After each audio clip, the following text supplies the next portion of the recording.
Hi, I'm Neil from Kilberry Bagpipes in Edinburgh. Today I'm going to show you the basic scale of the bagpipe, which goes from the low G to the high A. I'm going to show you this on a practice chanter, which is what most of you will maybe buy off the internet or buy from a music shop, and you may struggle to get started. So I'm going to presume for the minute that you don't really know much about it and you're just getting started.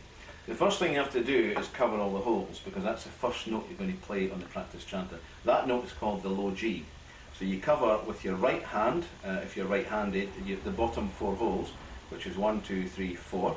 Your thumb at the back, just purely to grip the chanter. It's not covering any hole. So that's those 4 holes. The next 3 holes would be with your left hand. Again, that's if you're playing right-handed. At the back of the chanter, there is 1 hole which you cover with the thumb of the left hand. So you're covering 7 fingers at the front and 1 thumb at the back. The first note you want to get is a low G, which is a deep sounding note like this. You do not want to get a note like this.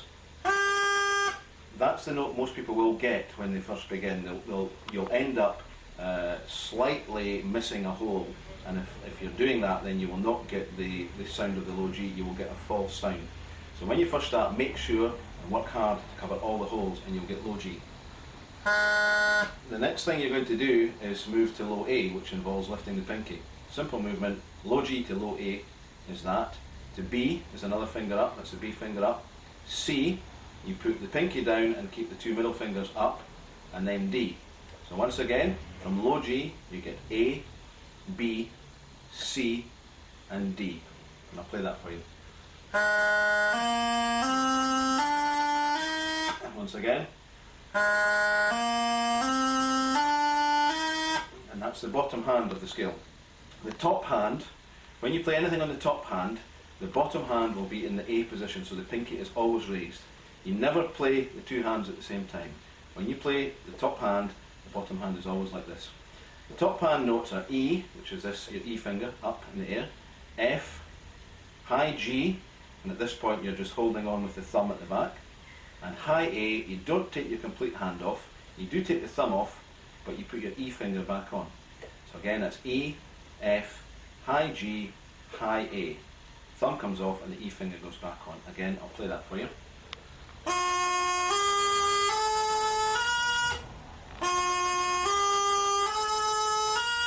And that's the top hand. If you put everything together, starting with the low G where all the holes are covered, you get this.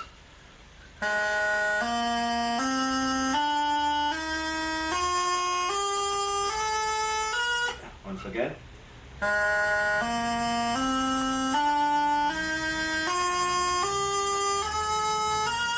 And that is the basic bagpipe scale. So the first thing you have to learn, you have to make sure you can do that without even thinking about it.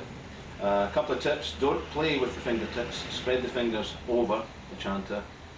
You'll never play pipes properly if you start using the tips. So right from the beginning, make sure your fingers are spread over and you play with the pads or the underside of the fingers. Also, when you move from the bottom hand to the top hand, which is a D to an E, you don't want to get a crossing movement sound, which would be this.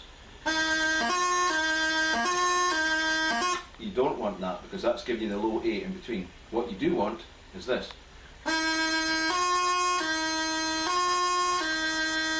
Because it's one movement going from D to E.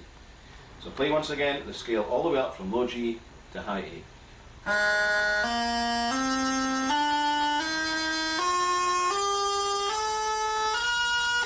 And that is the bagpipe scale.